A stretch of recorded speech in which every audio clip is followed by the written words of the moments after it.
of all 35 of your songs, including Gypsy Soul from Over the Top. Oh, right. That one.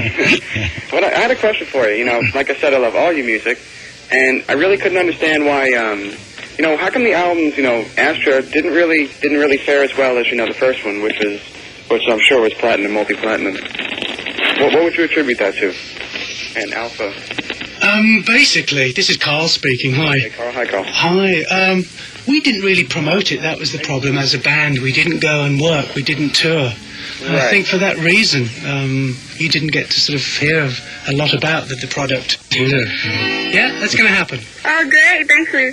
You just get, you know, get bang up out there and, you know, come back great. And, you know, keep up the good work, and I miss you guys. And I'm glad you guys are back. Thank you. Thanks, Ross. Okay, one more call from Joe over in New Jersey. Joe, you on the line? Yeah, I'm on here. How you doing, guys? Hi, Joe. Listen, it's been waiting a long time to get you guys back together. I'm really glad to see you got back together. It's been a long wait, but it's been worth it. Picked up the new album. Sounds great. And the one thing I was going to ask is, I know Mike Stone has been sort of like your longtime producer, and I see on the new CD, you know, you produced the song you just played, Summer Can't Last Too Long. It was John and Geoff. Yeah. I know Carl's done some producing work on the 3 album. I was wondering, you know, are you planning on producing your, you know, the new album that would be coming up? Because you guys sound you sound better than ever. You sound really tight, and I was just wondering, you know, if you had any plans for that. Thank you. It's very, very kind of you to say that. Mike Stone's a very busy man. You know, he does a lot of production work. Right, I realize. And he did some work on this album. As you know, he did all of side 1. Right. And he did some mixing and some re-recording of earlier songs. And really, we haven't got round to talking about who's going to produce the new album. Well, you know, I mean, it's a small voice out here in the wilderness, but I'm saying you guys sound great, and you know, it's just something to think about, because you guys really sound great. You sound really tight together, and I know with all your experience, you know, your producing abilities are right up there with just about everybody else. The other thing I just wanted to say is, I plan on getting married next year, and me and my fiance have been looking all over for a wedding song, and I think Am I in Love just fits the bill. So thanks for putting it out. Thank you. Very timely. Hey, good. Very timely. It's just for you. Thank you, Joe. Sounds great. You guys sound great, and you know, God bless you for getting back together. You sound good. Thanks, Joe. Okay. I think that's a great cross-section, those calls. You know, I mean, thank you guys out there. It just shows you that WFM has such a wonderful audience, and to be treated now as you're listening to 102.7 to some live music from John and Carl and Geoff, 3 cutes, as Ross just said. That's a new one. I like that, cutes. Okay, cutes. You guys, let's do a little live music here in WFM. 1, 2, 3, 4.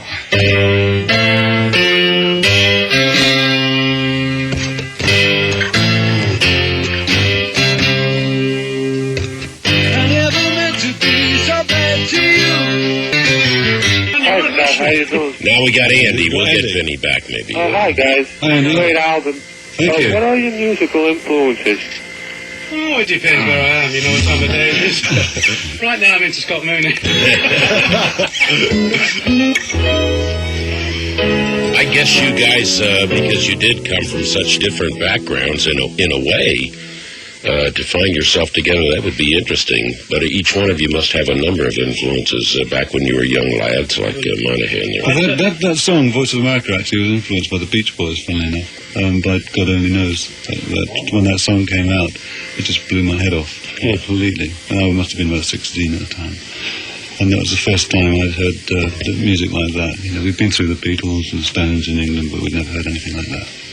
And because of that, we had to do a tour last year with the Beach Boys in Germany. It's great. Just to see if they were going to play that song. They never did, but they had one hell of a time.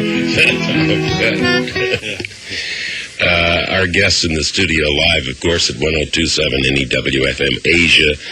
The good news, they are back. The album is out now, the album called Then and Now. Then covering some of the music that we can refresh your memory with, and now some of the things they're doing. And they'll be doing both on tour, which is all good news. And then as soon as they get out on the road and start doing things, they're writing, and there will be an album, a new album, all new stuff in the not-too-distant future. So those are all good things that we can talk about. And also we can do some music. And as I said, sure as the sun will cross the sky, here's some great memories of some Asia at NEWFM.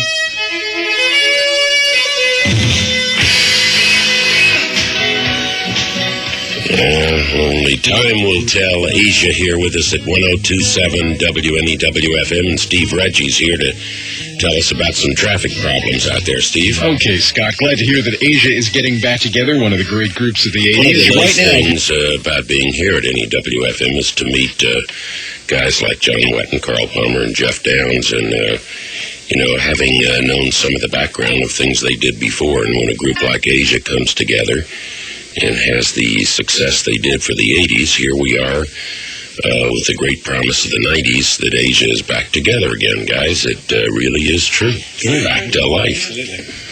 And I know you don't like playing music or anything like that. It's probably, your manager saying, "Oh, please, guys, would you mind going on tour or anything?" I mean...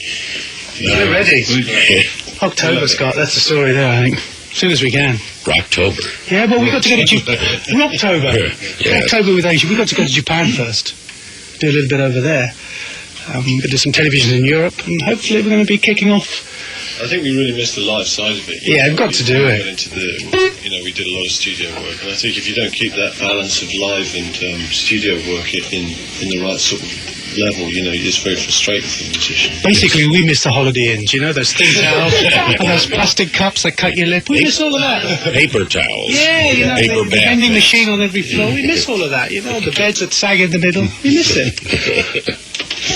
It's sure going to be good to have Asia back, and I think our audience on the telephone certainly said that, and they were from all over the place, and they're ready for you. All you guys have to do is go out there and do it, and I know that magic of a live audience, you go out and hear them, and then they hear you, and the chemistry starts, and by golly, Asia will happen again, and I'm so glad that each one of you felt the responsibility to bring the note from home while you weren't around for a couple of years. So we've accepted those notes. As a professor here, I've accepted the notes. One of them here from Mrs. Palmer, this one that's printed, seems like someone may have forged this document. Okay, but otherwise I'll accept these from home. It's a very long cold. And I'll also accept a little live music from Asia, which is one of the great bonuses we're having today, having the guys in the studio and able to get some live stuff. So you take over. Okay, Scott. I'm going to play a little piece, which I think you might remember. I don't know if you remember a song called Video Killed the Radio Star about 10 years ago. I'll just play a little short version of that instrumentally. 10 years ago? It was only 10 years ago.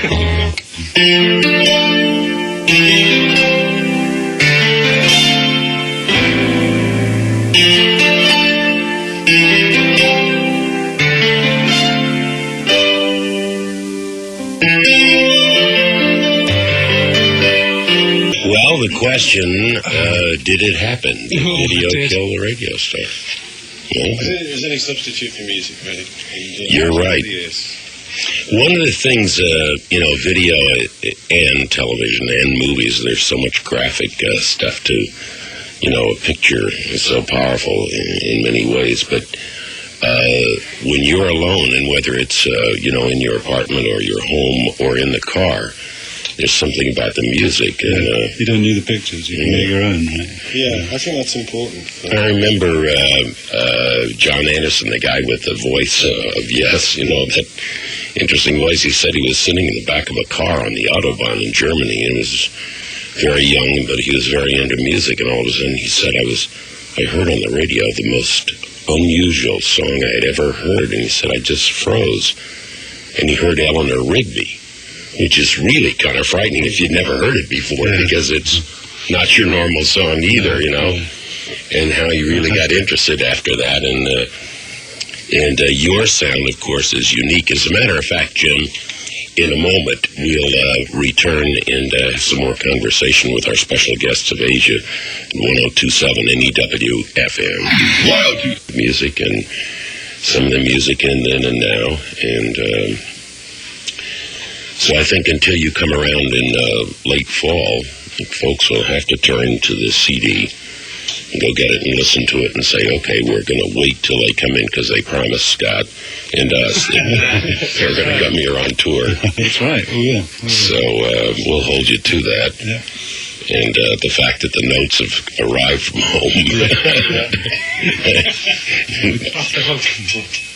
Carl, you are a cutie, though. I mean, as she said, all of you are. And may not necessarily be honest with this note that you brought, but that's okay. We'll accept it anyway. Your printing needs a little work, and the drums definitely don't.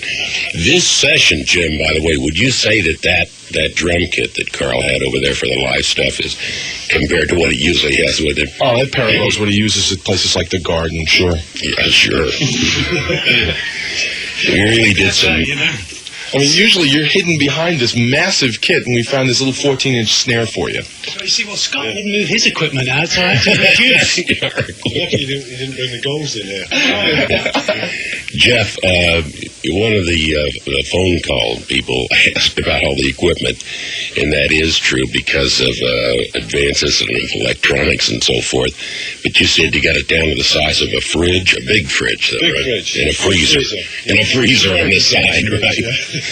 Because the keyboard here was, of course, certainly not anything elaborate, but as you heard, even on the old video Kill the Radio Star thing, is kind of neat. And vocalists and guitar, I guess, see, that's a staple. John, that's it, you know. Just bring the guitar in, plug it in, and go. The bread of life. Yeah. Well, we're looking forward to the tour, and we're happy you got to spend some time with us today.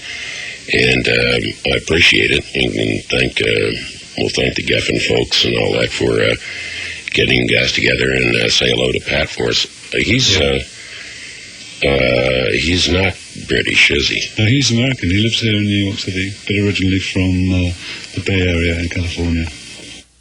And we're going to try and set up a microphone here, and one of these two should work. I think this one's probably working. Hey. There you go, first time. That's the one. Excellent. Welcome to Connecticut. Thanks a lot. Great to be here. I've just come up from New York today.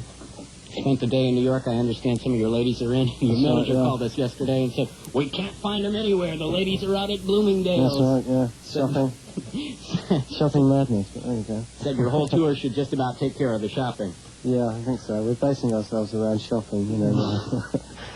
How long have you been in the States now? This time around? We've been here about 4 weeks altogether, 5 weeks probably. We had about 3 weeks rehearsing in Lancaster, Pennsylvania. And, why Lancaster, Pennsylvania? This I got to hear. Well, we've got the people who do the sound and lights are based there, so it's all within the same building. So if anything goes wrong and as you build the sets and stuff, it's very handy to have everything around you. So that's really the main reason why we rehearsed that. We did last year as well. So we're talking a very produced show then, as far as lights and special effects, things like that. Yeah, much more so than last year. You know, I think we started off last year basing ourselves around like 3,000, 4,000 seaters. This year we will sort of come with a much more arena mentality, I think, from the show point of view.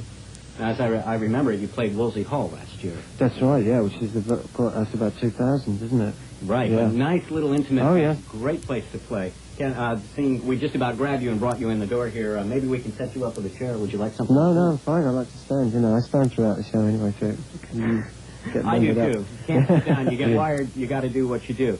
Now, let's talk a little bit about you. I know you spent some time with the Buggles. That's right. Yeah. And 2 years, I think. Okay. And what were you doing prior to that? Very little actually. I was really just trying to find a way into the business, I suppose. I was like a session man in London, doing odds and sods here and there and everywhere. And really the Buggles came out of those kinds of sessions that me and Trevor, which is where I bumped into Trevor, we were working together on that circuit. And we decided to go in and do something ourselves. The first thing we did was Video Kill the Radio Star. So, you know, which did incredibly well. So we got lucky, really. And then from there on, obviously, we joined Yes, and the whole thing tended to blossom from that situation. Now, which brings us up to Asia. Now, I was speaking yesterday with John Wetton, and it was the sort of thing where it was just a matter of getting the right chemistry together for the group. And I don't know, I guess in your case it was a little bit different, but I always imagined fellas getting together, maybe at a nightclub or something and jamming together for a while, and all of a sudden something works. and you say, hey, wait a minute, maybe this can be developed. That wasn't quite the case. Not so much like that, no. I mean, we did have the sort of times when we went out together and met each other socially before we started to work together. And I think we gave it a certain amount of time, I think a couple of weeks, to see whether it would work out once everyone had been approached and we felt that we had the right people in the group.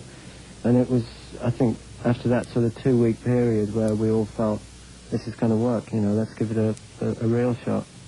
So that's when we rehearsed for about 3 or 4 months, I think. Mm-hmm. Just working on material and stuff.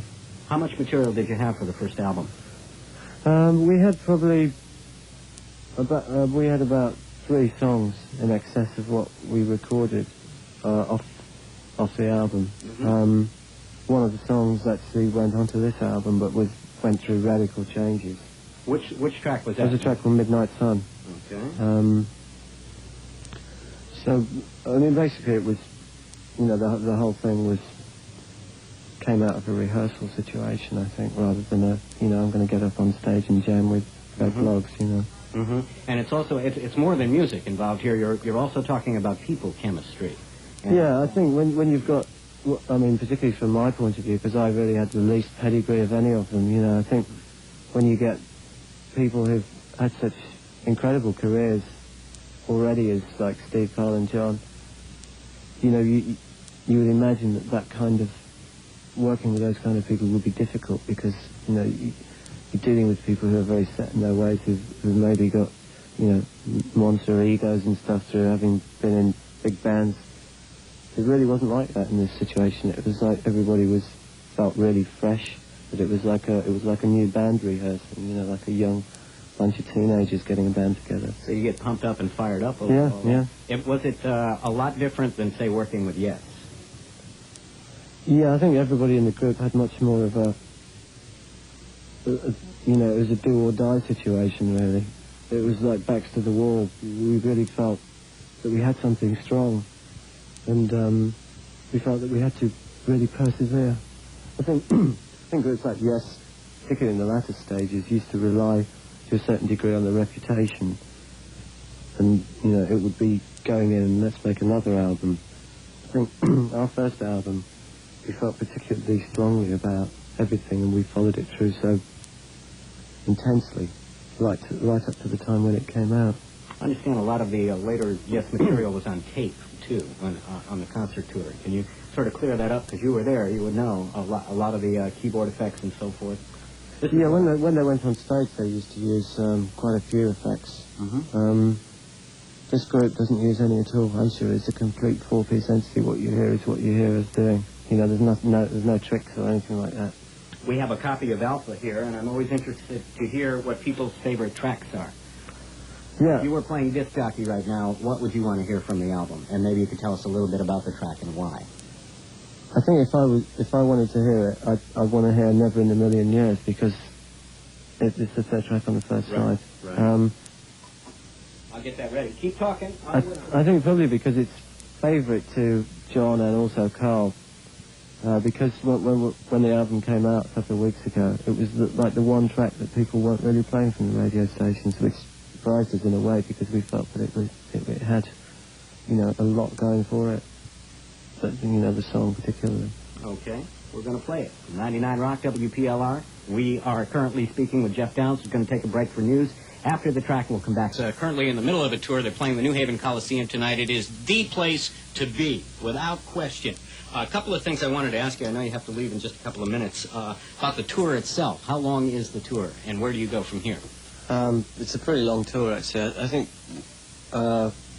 we came out a bit early because our album, you know, has only been out, so we were sort of touring when we didn't have an album out, which was a bit surprising. Mm-hmm. But we're going to be here for a while, I think till about the end of November. So are you covering more dates in the Northeast here? Yeah. We'll probably be coming back to the Northeast, but as of the end of August, we start sort of moving out west. Mm-hmm. We started off in Cleveland, I think. We've done about 10, 11 shows so far. Okay, and one other question. It was probably, I'm being a bit of a burnout. I can't remember exactly, but somewhere between a year and a half between albums? Yeah, about a year, actually. I think the last album came out in March. Mm-hmm. Yeah, this one came out in August. Why 12 months? I think it takes us a long time to make an album. It took us a long time to do the first one. Aside from the actual recording, which takes about 6 months, because there's a lot of work involved in multi-tracking and everything like that. Because I mean, we are unashamedly a major multi-tracking band. All the vocals are a lot of vocals are multi-tracked, and there's a lot of keyboards and guitars on. Do you find that? Excuse me. Do you find that hard to bring into a live stage show? Not really, no, because we generally select the ones that are the most important at the time. I mean, textures are actually very subtle. Some things you don't actually hear that, they're not prominent, but they're as important elements of the music as things which are really blasting out there.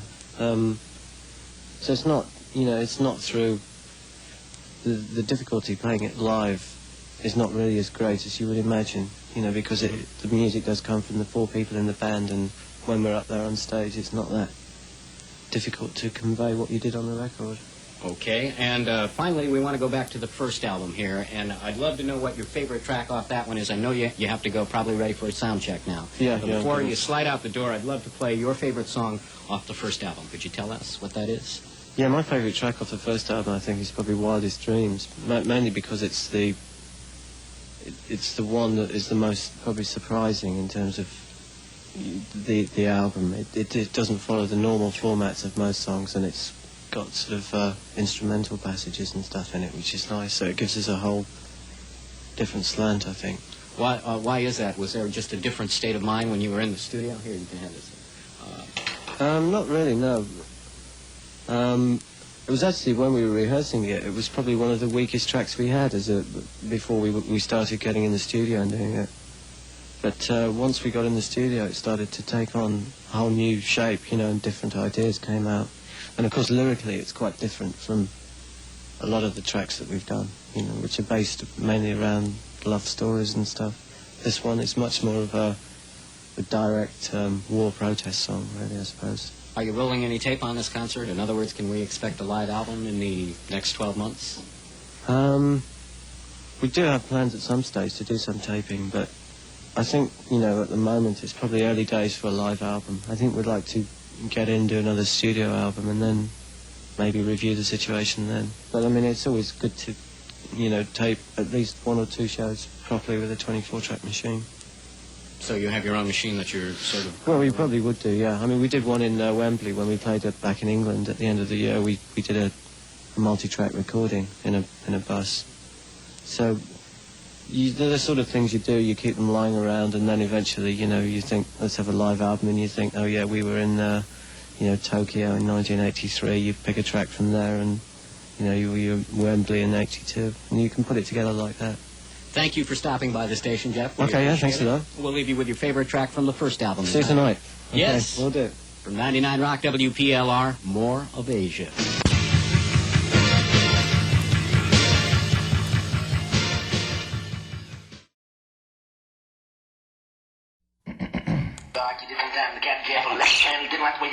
Excuse me, is this thing on?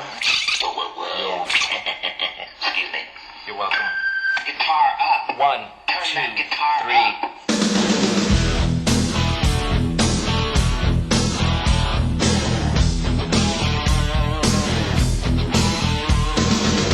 Hi, and welcome to In the Studio. I'm Redbeard, bringing you the stories behind the greatest rock and roll albums in history. Today, we'll go in the studio with a group that thumbed their collective noses at the musical trends of the day to give us one of the top-selling... I'm Carl Palmer from Asia, and you're in the studio for the first Asia album. Even before it was released, you just knew the debut album from Asia had to be impressive. I mean, the mere mention of the band members' former groups could send shivers up your spine. Emerson, Lake and Palmer, Yes, King Crimson, Uriah Heep, Roxy Music, a veritable who's who of British rock of the 70s. As one-third of ELP, drummer Carl Palmer had enjoyed enormous success in one of the forerunners of the progressive rock movement. Like Palmer, former Yes guitarist Steve Howe had also been an integral part of one of the most popular rock bands of the past decade. Highly regarded keyboard player Geoff Downes had done one album and tour with Yes before that band went on hiatus in 1980. John Wetton had been on the brink of stardom for years due to his bass and vocal work with bands like King Crimson, Roxy Music, and UK. So Asia certainly had the talent. But as the first supergroup of the 80s, they were also up against some incredible odds, not the least of which was the climate of the music business in 1982. John Wetton remembers why, in the beginning, Asia seemed like it was the right band at precisely the wrong time. The whole music industry had set itself up for something, another great British invasion of punk rock, which never happened. That was about 76, 77, and the aftermath of that was that record companies were still running around signing punk bands, and it just wasn't getting on the radio. Nobody was going to see the concerts, and we fell into a musical climate that everybody thought was outdated at the time, I think, which is why the press, who were so pro this new wave, were against us right from the beginning. We got some very bad reviews before we'd even put the record out, and I just think it was what people wanted at that time. We managed to fall into that category. We created our own category, in fact. We gave song-orientated rock to people who basically had grown up in a different generation. Even though the lineup looked perfect on paper, it was John Wetton of Asia who assured me that the other members of the band weren't picked just because of their marquee value. London is a very small place, really, as far as musicians are concerned. Everything is quite close-knit and everybody knows each other.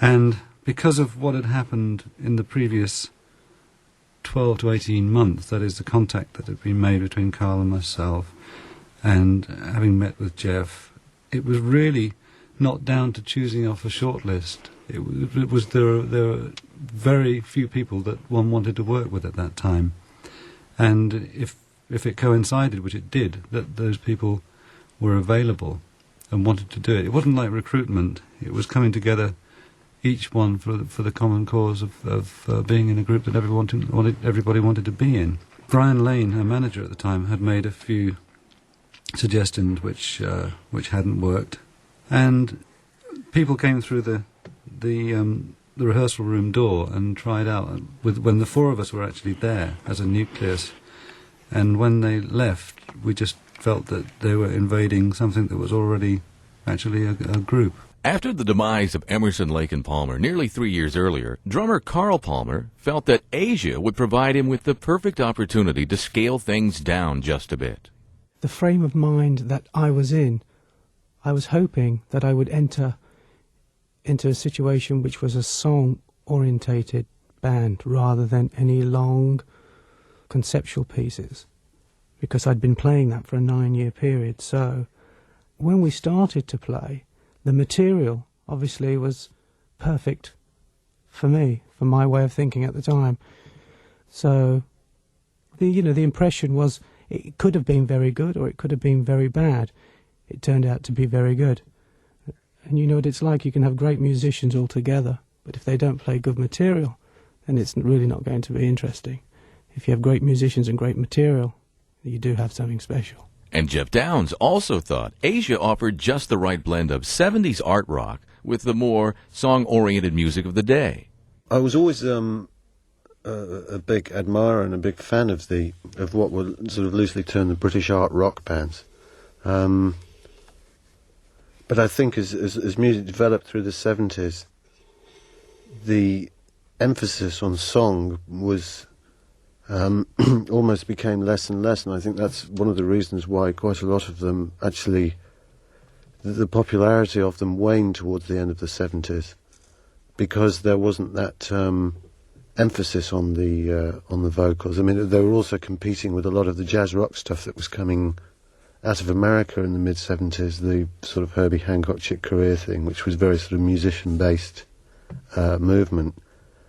And for me, the excitement was to get, great playing and that sort of innovative playing in much more of a tight framework.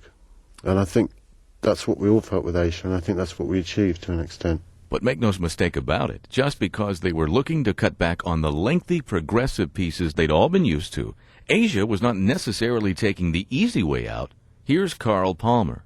It is much more difficult to condense 15 minutes into 4 and have the same impact and yet still have a certain amount of commerciality. Piece of music. I think entering into the 80s, musicians had to redesign, rethink, restructure their ideas in such a way where 4 or 5 minutes they could say what they did before in 20. And for me, that was a great attraction. So that's what I was looking for. And the 80s were crying out for that. But you had to have a certain amount of expertise, writing ability, playing ability to be able to do that. And of course, production standards had improved drastically. Technology had just gone forward so much further. So there was a lot more to be done, a lot more to be had. And it was a very exciting period, to tell you the truth. Very exciting. I feel quite privileged to be involved in the overlap from the beginning of that sort of art rock movement into the sort of symphonic metal rock that's happening today. Welcome back to In the Studio. I'm Redbeard. When Asia's debut album was released in March of 1982, it contained 9 tracks, some of which John Wetton had actually been working on prior to the formation of the band. Yeah, Here Comes the Feeling was written the year before Asia started. That was in 1980. The chorus of Heat of the Moment was written, but I didn't have any verse for it. It was originally written in 6/8 as a sort of country and western song. And there were lots of bits and pieces. The chorus of Soul Survivor, which had no verse at the time. I was armed with these sort of pieces of music that really needed finishing off, and that they needed other sections to go with them, and that's where Geoff came in, and we hit it off immediately. Partially written by John Wetton before Asia was formed, that's Soul Survivor. As we've already learned, Asia had the remnants of the punk movement going against them when they first got together in 1981. But that wasn't the only way in which Asia went against the grain. Geoff Downes explains. At that time, the British music industry was becoming very, very fashion-orientated. I suppose with the development of video, they were much more concerned, I think, with the visual image of a band rather than the musical identity of it. In that respect, I think we were against the grain, you know, certainly where we were. I mean, we were rehearsing in London. But it didn't really matter to us. You know, we felt we had a good idea and we were going to see it through. Singer John Wetton of Asia. I'd worked with Roxy Music, which is a very, very fashion-orientated band, and they could get their faces on the cover of any magazine in Europe. But because Europe is not dominated by radio, it's dominated by magazines, the visual image is much more important. But when you come to America, because it's so vast, radio is all important, and the magazines pale into insignificance. Therefore, you have to have a much stronger audio image than you do visual one. I'm quite convinced of that. And it was only, remember at that time that MTV was starting up, it was in its infancy. Yeah. So we fortunately had a very strong audio image, and therefore, if I can use Roxy Music as a comparison, however good their music is, it's far outshadowed by the way the band looks. And with us, we felt that the musical image was much more important. As if they didn't have enough of an uphill battle, Asia also had to contend with an unreasonable amount of criticism from the British press before their album was released. I asked Carl, Geoff, and John why they thought the critics were so negative with regards to Asia. I think the concept just bored people, you know. They thought it was going to be another art rock band, and it wasn't. We had a lot of blind faith type analogies bantered around before the album actually came out. But it was almost, because it moved so fast in America, the British and European press were virtually obliged to follow it and report it of what was happening in America at the time. But because we were against that fashionable grain, we got quite a lot of flack.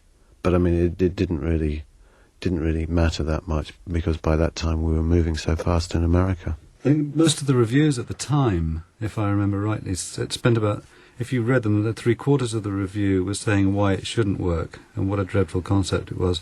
And then the last quarter, or 1/3, or the last line of each review said, oh, by the way, it's a good record, you know.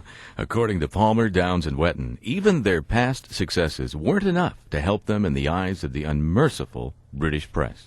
You got to realise that that means nothing in England. Music is disposed of very quickly in England. I mean, I don't think any of us have ever had any really good reports or write-ups in any papers. I mean, I've been told that I'm a waste of electricity.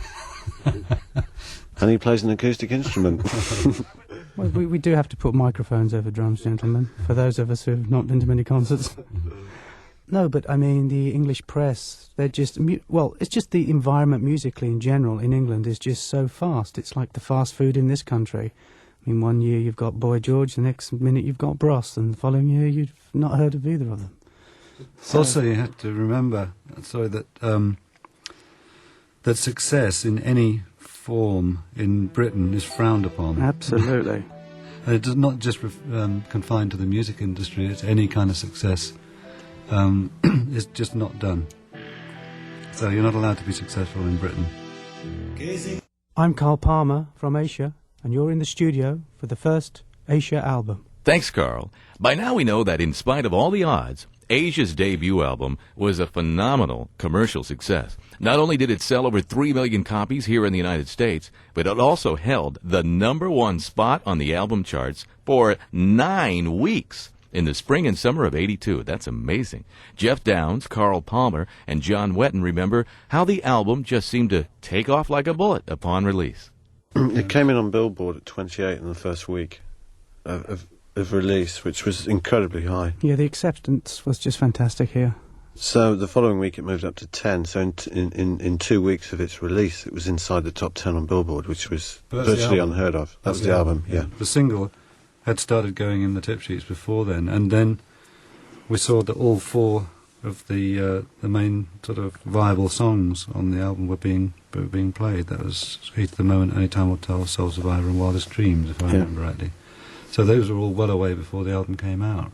And it was just a great feeling. I mean, the write-ups from the stations around the country were saying, great, fresh sound for the 80s, wonderful. Phones are exploding. He knew something was happening because Reagan was at the airport to meet us at the time. A song that went all the way to number 4, that's Heat of the Moment from Asia.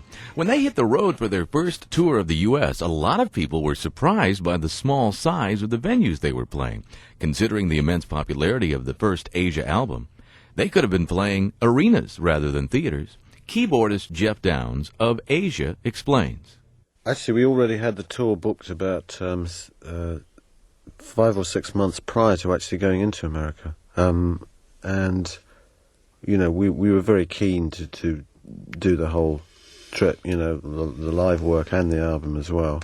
And we booked into quite small places, about 2,000 to 3,000 seaters maximum, and the response was staggering because we were valuing the commitments to the smaller places, even though at that stage we could probably have played much bigger. We stuck with the tour that we had already booked in, and of course the tickets were they were the hottest tickets in town, because of course we were playing. Sometimes we did a gig with 1,500 people there, and the album was in the top 10. But I mean, from our standpoint, it was a great way to break the band in on a live basis, and of course the response we got was staggering. Once again, Asia lead singer and bass player John Wetton. We were in that slightly awkward position where we only had one album to play. So as soon as we finished that first tour, we were moving into the bigger sheds and having to play longer sets. So we had to write stuff quite quickly, which was to be recorded for the second album, but there were songs that were to be broken in on the road. So the second album came about in a completely different fashion from the first one. As Carl Palmer remembers, the beginning of the tour certainly was memorable. It was up in Potsdam, New York State, and we played at some school, high school kind of affair, and university. It was a small place though, it looked more like a high school, believe me. And we blew the power right out the wall, boom, gone. So they kind of all sort of stopped and looked at me and expected me to do a drum solo. I stopped and said, no, I'll wait with you guys till they repair it. But it was a lot of fun. It was very cold up there. I remember it was the first gig that I'd done for 3 years, and Geoff Downes reminded me in the car on the way to the gig, which was very thoughtful of him. But it was a lot of fun, a lot of fun. We stayed in a motel, which must have been the kind of motel that was in the film Psycho. It was horrible, you know, with the shower curtain and things and the dripping tap. I will never forget that place. That's the first gig. And after that, I can't remember where we went. I remember I remember where we were when the album single went #1. We were in Buffalo. I don't know where we've just come from, but we were in Buffalo. We were in the Holiday Inn. We'd just come from Rochester. And we just checked in and we heard about it, and I think we made our way to the bar at that stage. And that was a big moment. That was sort of quite emotional, you know. It was a very, very good feeling, as you'll understand. And well, they should have been feeling good about the way things turned out, because when all was said and done, Asia had ignored the critics and naysayers, in the process giving us one of the most popular albums of 1982. Each member's previous success prior to Asia now made the trappings of stardom familiar, like fame and limousines. But according to Carl Palmer, they never took success for granted. To be affected by limousines and success when you had done what we'd done collectively, individually, I don't think that sort of was that important to us, to tell you the truth. I mean, the music was important to us. I mean, the limousines are a lot better today, by the way. Before, I used to think they were just ashtrays on wheels. So you know, it wasn't, you know, we weren't overwhelmed by that. The success of the record and the American record-buying public, that overwhelmed us, that knocked us back. That was something which we didn't understand. I mean, I'd never had that success in my life before, nor had anyone else. So that was a very warm feeling, because we didn't get that at home, but yet this side of the Atlantic, we were.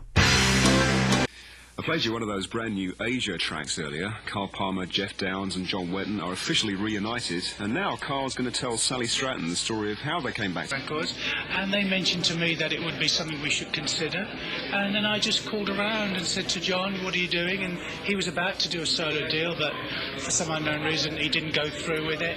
Geoff really wasn't working too much. I think he's doing something with Greg Lake, and I don't know if that album's coming out or not. So the time was right, you know.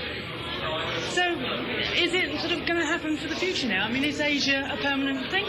You know, I'm 40 years old, and I've been in many bands, and I can never tell you what's going to happen in the future. How long is a piece of string? I just don't know. I mean, I'm doing it now. It's all I'm doing. I'm quite committed to it, and we will do the very best we can. We will promote this album. We will tour with this album. How long it lasts and how far we get with it, it's really hard to say. It's just like a marriage, you know. It can go wrong. Well, the thing is, did it go wrong before, or did you just split up because you wanted to do other things? I think it was a combination of both. There was personality conflicts, but we don't have that anymore, so that answers the question of who that was.